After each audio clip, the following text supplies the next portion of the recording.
Ça enregistre? Super fort. Salut.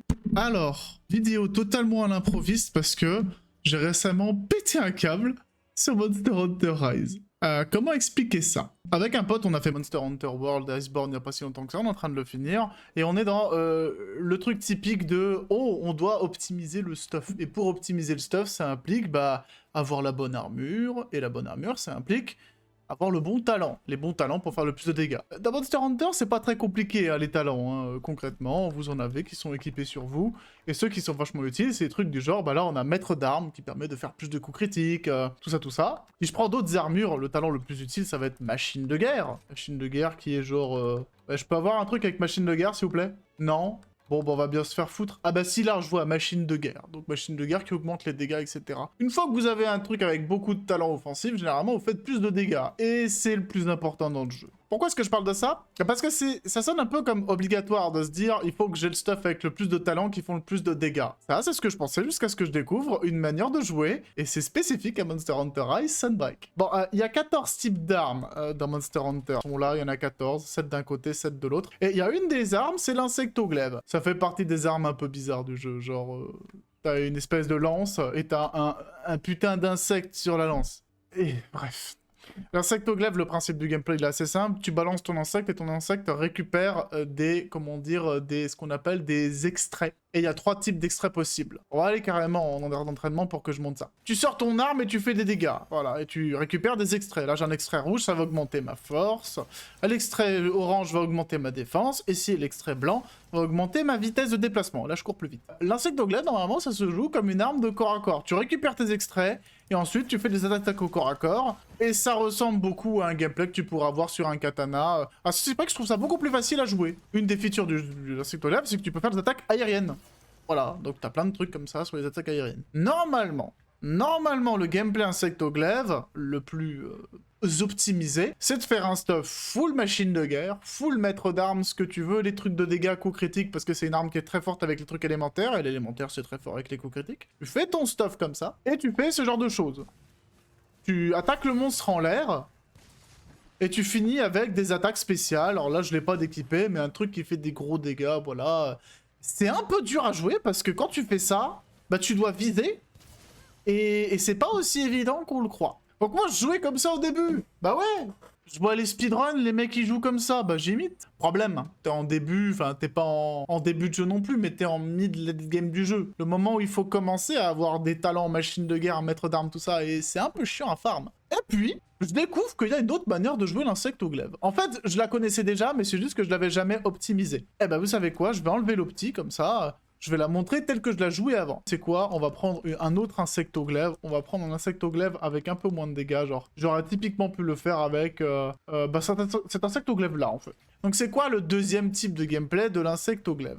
Le principe, c'est de jouer avec ce qu'on appelle la poudre. La poudre, c'est un truc qui était déjà présent dans Monster Hunter World Iceborne. Le principe, c'est que quand tu balances ton insecte, s'il est de type poudre, tu peux lui demander d'attaquer et de laisser de la poudre. Et la poudre, bah, ça va s'accumuler. Là, j'ai de la poudre orange qui est explosive et de la poudre verte qui est guérison. Et dans Monster Hunter World Iceborne, tu peux demander à ton insecte de mettre toute la poudre à un seul endroit pour faire une explosion. Et c'est capé à entre, je sais plus si c'est 6 ou 7 petits trucs de poudre, mais donc t'attends gentiment que ton insecte fasse de la poudre et tu fais exploser la poudre. Sauf que c'est long, hein, comme tu peux le voir. 3... 4... Bref... et une fois que t'as beaucoup de trucs, tu fais exploser. Boum. Là, typiquement, j'en avais mis 5, je pense, et c'est capé à 6. Tu peux aller un peu plus vite dans le gameplay et utiliser une attaque qu'on appelle l'attaque insecte éveillé. Tu vises un endroit, et ça va balancer ton insecte et ça va mettre de la poudre. Ça va mettre plus en plus de poudre en fonction du nombre d'extraits que tu as. Donc là, typiquement, j'ai un extrait, je fais mon attaque, et là, elle va faire beaucoup plus de dégâts. Elle va laisser plein de poudre. Elle va toucher jusqu'à 5 fois. Et là, j'ai plein de poudre, qu'est-ce que je fais? Je fais exploser la poudre. Boum! Ok, c'est peut-être 6. 1200 points de dégâts. 1200 points de dégâts, c'est déjà beaucoup hein, pour un combo comme ça. Et quand j'avais découvert ce truc, j'étais en mode... Je pense c'est pas mal, hein. Mais je me suis dit, il y a un problème. La poudre des insectes, c'est pas un truc... C'est pas un coup au corps à corps comme ce que je fais là. Donc, je me dis... Comment tu fais pour augmenter les dégâts de ce truc? Et puis j'ai vu une vidéo, je mettrai peut-être le lien en description, qui explique concrètement comment tu fais pour faire plus de dégâts avec ça. Et c'est débile. C'est vraiment monstrueusement débile. Aucun talent. Absolument aucun talent n'influe sur les dégâts de l'explosion de Poudrière Vortex. Toutes tes attaques ne sont influencées ni par machine de guerre, ni par les coups critiques. Donc tout ce qui est mise à mort, expert, sert à rien. Quand j'ai découvert ça, je me suis dit, mais c'est de la merde du coup. Je fais 1000 points de dégâts et je ferai jamais plus. Si. Tu fais plus si tu fais deux choses. Tu fais plus si tu fais deux choses. La première chose que tu dois faire, c'est prendre l'arme avec le plus de raw damage que tu peux. Parce que c'est sur ça que va scale tous tes dégâts.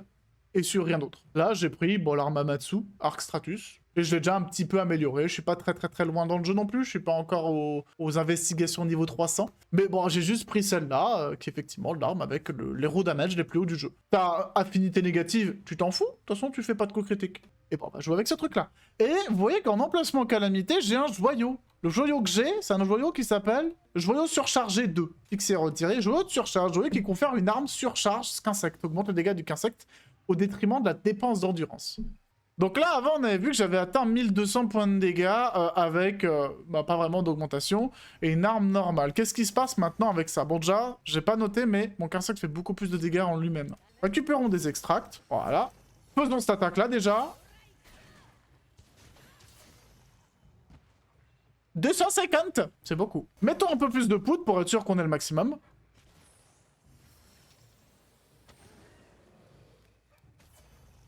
J'ai fait quasiment le double. Alors que mon arme a 50 de dégâts en plus, un truc comme ça. C'est ça. Quand j'ai découvert ça, moi habituellement je jouais lance ou insectoglaive comme j'ai décrit avant avec ce système de... voilà, tu fais des attaques aériennes, tout ça. Et tu peux stun le monstre.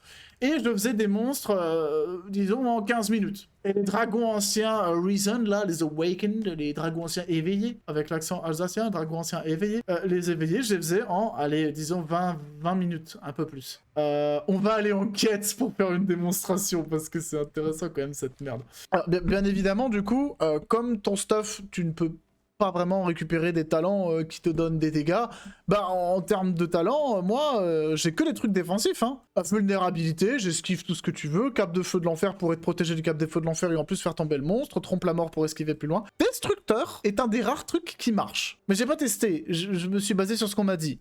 Dompteur de philoptère évidemment, Vendetta je l'ai mis mais ça marche pas. Mont de poudre, un des rares trucs qui marche mais ça n'influe pas sur tes attaques. Et je n'ai rien d'autre, j'ai pas de machine de guerre, de mise à mort, de ce que tu veux, de maître d'armes. Pas besoin, que des trucs de défense. J'ai Vaillance niveau 1, je pourrais le mettre niveau 3. Ce serait intéressant. On va prendre une quête, une investigation de niveau 100 ou plus. Un truc que j'ai déjà fait, comme ça je vais pas me ridiculiser quand je fais ma vidéo. Tiens, un Ratalos. On va aller gentiment manger. Pareil pour manger. Bah... Ma commande habituelle, c'est défenseur, conducteur. Pourquoi j'ai deux défenseurs? On s'en branle. Partons en quête. Les objets, c'est simple. Tous les objets qui augmentent tes dégâts ne servent à rien. Eh ben oui. En vrai, c'est un petit peu honteux, mais vraiment, la préparation de quête, c'est débile. En plus, bah, vous allez voir le gameplay. Comme fondamentalement, tu ne fais quasiment que des attaques à distance, bah, t'es beaucoup moins en danger que avec les autres armes. Donc ta consommation de potions max, tout ça, elle est bien moindre. Oh, j'ai eu attaque plus. Ça ne sert à rien. Oh, c'est abusé. Bon alors, comment ça se joue maintenant? C'est ça le point un petit peu. C'est que de base, ça paraît pas folichon comme gameplay. Le principe est complètement con. Quand vous voyez un mob, vous récupérez vos 3 extraits. Vous avez un vulnérabilité 5, donc vous esquivez facilement les cris. Une fois que vous avez vos 3 extraits, on va admettre le qu'insecte. Pourquoi on le met? Comme ça, il fait déjà de la poudre. On va attendre que le monstre fasse une attaque. Pour être sûr de ne pas se la prendre. Je disais... Ah, la curse. En plus, si tu rates ton attaque de qu'insecte éveillé, bah, il faut la refaire, hein. Non, mais je sais que le Ratalos, ça fait ça. Ok. On fait son attaque. Bon, là, ça va passer? Ouais, ça passe. Boum! 2400 points de dégâts. On récupère à nouveau ses extracts. Voilà, il me faut juste la tête. J'ai la tête. On fait une esquive de prévention. Oula, dangereux là, quand même. Voilà, les gens vont se dire, pourquoi tu te soignes pas? C'est pour vous montrer une autre feature. J'essaie de quand même pas crever. C'est que, bah, votre explosion, il y a des poudres explosives. Pas votre explosion de poudre, il y a explosion et il y a guérison. Du coup, ça fait l'effet d'une potion max quand tu fais exploser des trucs. Par contre, là, je suis un petit peu en danger, je considère, donc c'est peut-être pas super fou. Voilà, je me soigne à nouveau. Pas besoin d'utiliser de potion. Là, le monstre fait encore des attaques. Je vais mettre ça. Et une fois qu'il va faire une grosse attaque, je vais saisir l'opportunité, faire une attaque insecte éveillé. Là, il se descend. Attaque d'insecte éveillé. Voilà. Il y a beaucoup de poudre. On attire les poudres. Boum, 2400 points de dégâts. Allez. Là, il est au sol. Je peux le faire la même. Je suis même un peu optimisé. J'attends que ça tape. Hop là. On met notre poudre. Voilà la poudre. Ah, là, il s'est chopé les capes de feu de l'enfer. Du coup, il est par terre. On lui explose sa daronne. On récupère à nouveau de la poudre. Bon, là, on va pas avoir le temps. Donc, on va faire attaque insecte éveillé tout de suite. Voilà. Ah, j'ai fait un truc pas cool. Là, j'ai cassé ma cape feu de l'enfer. Ok. Là, on lui a pété la tête. Ah, j'ai envie un peu d'opti, donc. On met le qu'insecte. On va mettre de la poudre. Là, il fait une attaque. On en profite. Il y a des subtilités de gameplay que j'expliquerai un peu après. Là, je me concentre un peu parce que sinon, j'ai l'air un peu con. Voilà, on fait exploser. Boum, 2400. Et la mécanique continue. Il fait des petites attaques. J'attends qu'il fasse une grosse attaque. Il fait pas une grosse attaque, mais il fait une ouverture. Ah, dommage ça.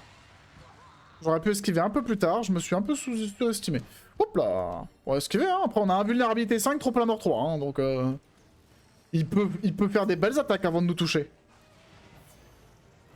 Alors ça c'est chiant parce que du coup effectivement, si un mob utilise des projectiles explosifs, cela peut casser votre poudre. Donc faudra la remettre. Une belle ouverture, on l'utilise. On essaie de viser le plus possible les... Alors là j'ai beaucoup de poudre, je vais essayer de le mettre au milieu. Ah bah il se barre.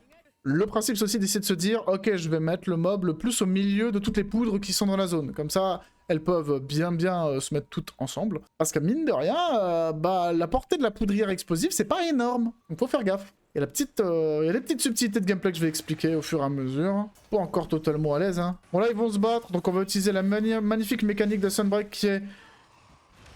Ah ouais, on va monter le mob. Hein. C'est pas la bonne attaque alors. Allez, attaque le direct. Voilà. Voilà, on va charger.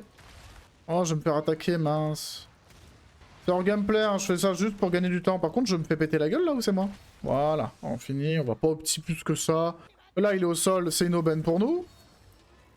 Insecte blanc, extrait blanc, extrait rouge.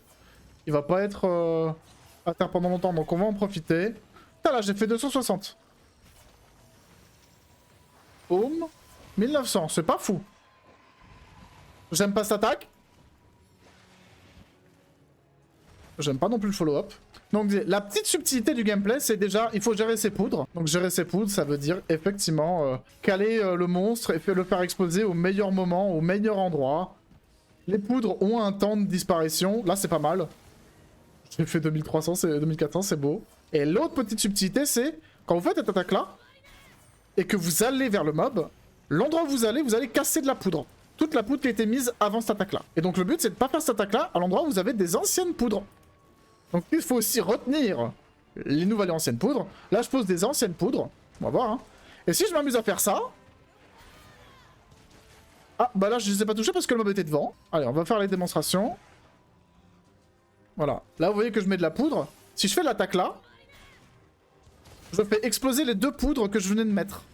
Ce qui est dommage, c'est du DPS en moins. Du coup, je fais 2100 au lieu de faire 2400. Alors que j'aurais pu viser un peu à côté.